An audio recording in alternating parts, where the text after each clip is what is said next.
All right. So first off, I mean, what was your reaction when you found out the news? I mean, you kind of expected it, but just raw emotion. The raw emotion is probably first word that comes to mind is just sadness. Again, I believe that we thought this was coming, knew it was coming, didn't know it was coming today, didn't know it was coming at this time, didn't know what day it was coming, but we knew this was going to be what it was. With the major leagues hopefully playing here in a few weeks in front of empty stadiums, we just realized early on the model for empty ballparks just wasn't going to work in Fort Wayne and throughout the minor leagues. Actually, we're one of the few teams in the country that has the TV deal, and a lot have MILB TV, but the revenues just aren't there. I mean, we make our money on ticket sales and hot dogs and cold beer and shooting off fireworks and all those things that fans have come to love over the this would have been the 12th season. And the TV revenues that's not what drives it at our level. And so we've been planning for it. We've been talking to clients. We've been talking to staff. But, the finality of it today was this afternoon. I emailed the entire staff and said, nothing confirmed, but the rumor mill has this coming out today. I just want you all to know what I know. Again, I put in the same note, we've been planning for this. So, again, but when it happens, it just makes me feel for the 34 full-time workers, the 500 part-time workers, as careers, for a lot of those people, for a summer job, for a second job, maybe a retiree, it's their only job now, that kind of thing. And I miss them, man. I miss, I miss the fans, and I miss the games. And I joked with somebody earlier, I said, I think I even miss the tarp poles. Like, I hope that through the loss of this, we all gain an appreciation for the little things. Instead of complaining about the weather and different things, I'm going to try and hold myself and our staff to a higher standard next year. But, man, it stinks. We're not subsidized by the Padres or some multi-million-dollar corporation. We're a small business. Our owner is based out of Atlanta, Georgia, but all of our employees are here. I mean, this is home. This is the longest I've ever lived anywhere in my life.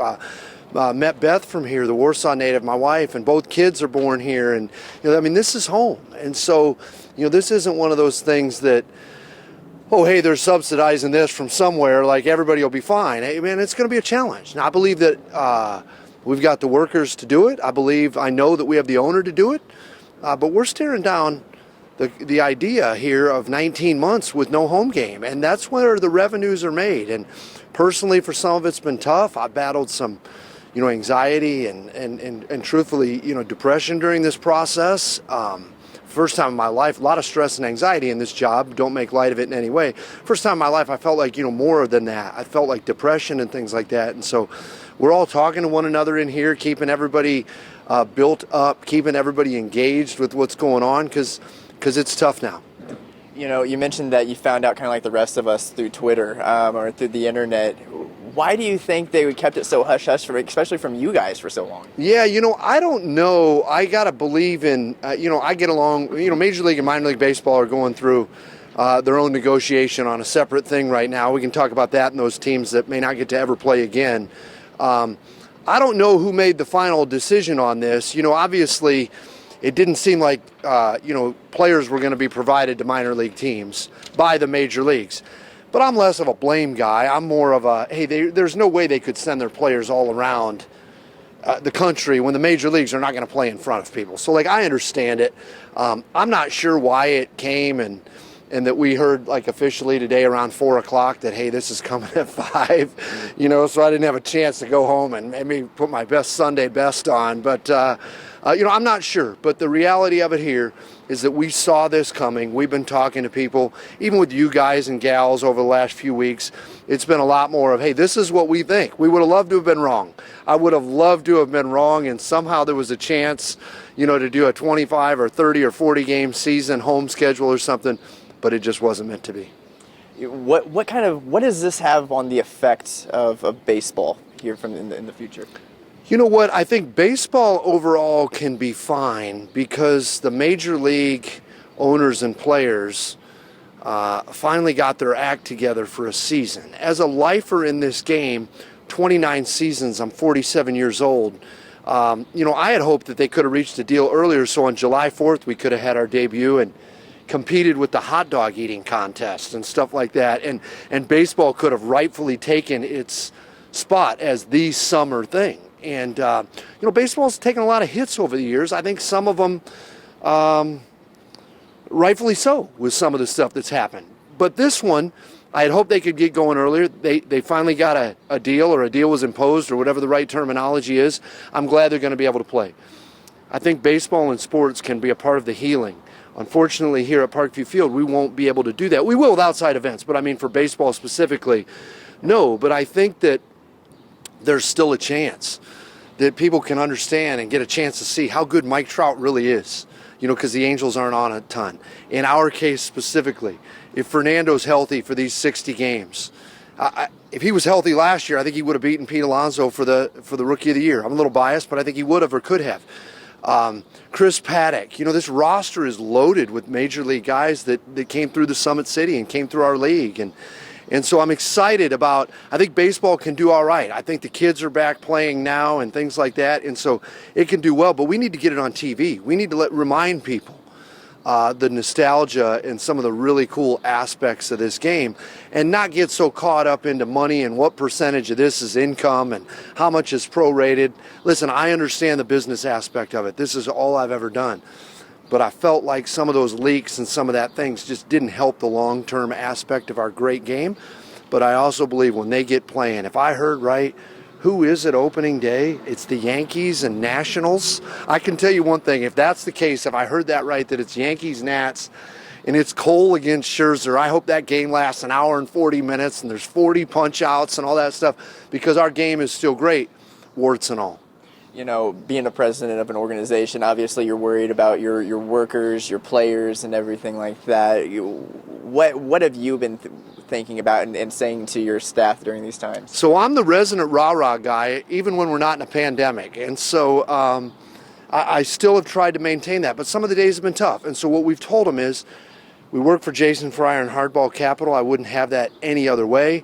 We still have each other in here. Yeah, some are furloughed right now, but they can still come around. There were probably, 15 to 20 of us today on a stadium day where we wiped everything down and cleaned everything. And some people are limited by hours and some were not able to attend, and we understand all that because we've got a couple graduations coming up in a couple weeks. And our friends with Aaron's House are bringing out Roberto Clemente Jr. at the end of July for an event, and I hope I didn't just spill the beans on that event. And so, it's one of those things that the ballpark's going to be in use, and it's always been in use for so much over the years.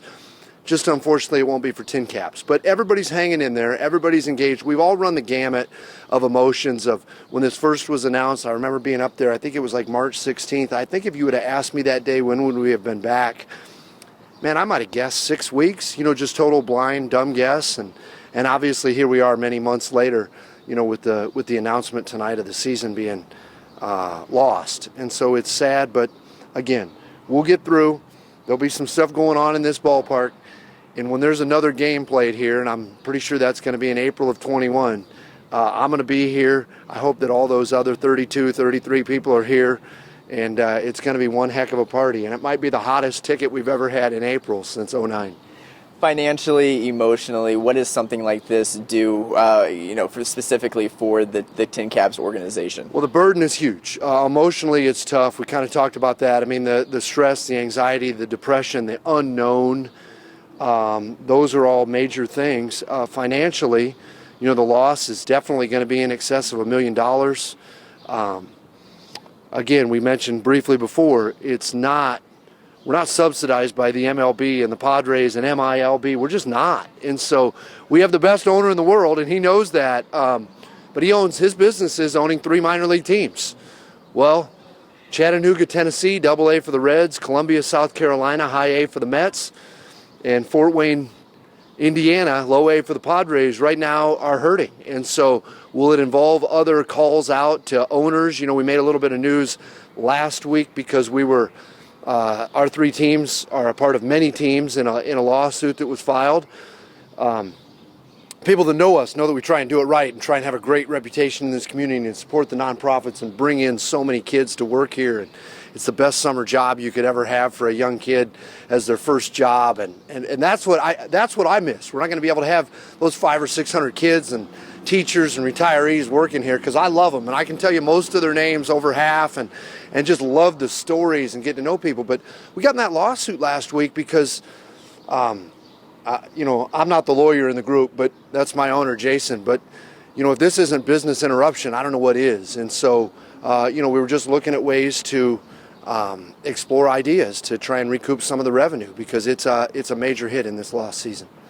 Finally, your message to fans, the community who have supported you through the highs and lows, what would you say to them tonight? Thank you very much for everything the last 11 plus years. We will be back. This place will be rocking again. It's been the #1 minor league venue, I don't know what it is, 7 of the last 8 years. I might have given us an extra one there, I'm not sure. It will be that again.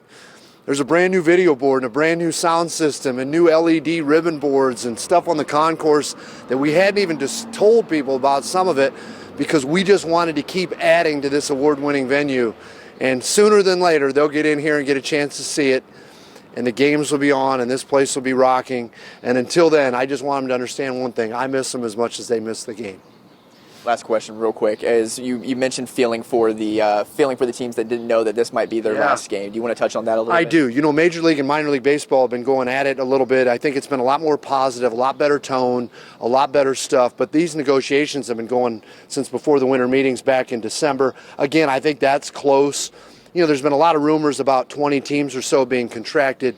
When I heard the news today, the finality of it all, the first thing I thought of was my 34 co-workers in the front office. Then we talked about the 500-600 part-time, the fans, the sponsors. I'm saying it for real. I mean this. You guys, the media, that part of your job is to come out to this ballpark and stuff. And then it kind of hit me, stopped me in my tracks. There's 20 teams that, when the season ended last year, this list, this idea of contraction was never out there. I'm not going to touch on specific teams. I've only read what's been reported out there. But what I know is some of those are mentioned in our league, and they never had a chance to have a game this year. And I've said from the beginning that the pandemic is bigger than baseball and tin caps and Parkview Field and all that. There's no question. But I just feel like, and I know life doesn't work this way, and I tell that to my kids all the time, but man, I feel like they should have gotten a shot to play one more game. And, it's 100 years in some of those cities that are on that list. And just tip their cap to the fans for 100 years of great stuff in that community and in our industry. And man, it just hurts that that's not going to happen. Obviously, we're safe here, but we don't say that with arrogance. We stand with the 160, and we're in it together. We will play again. Some of them won't, and that hurts. Mike, those are powerful words. Thank you so much. Thank you.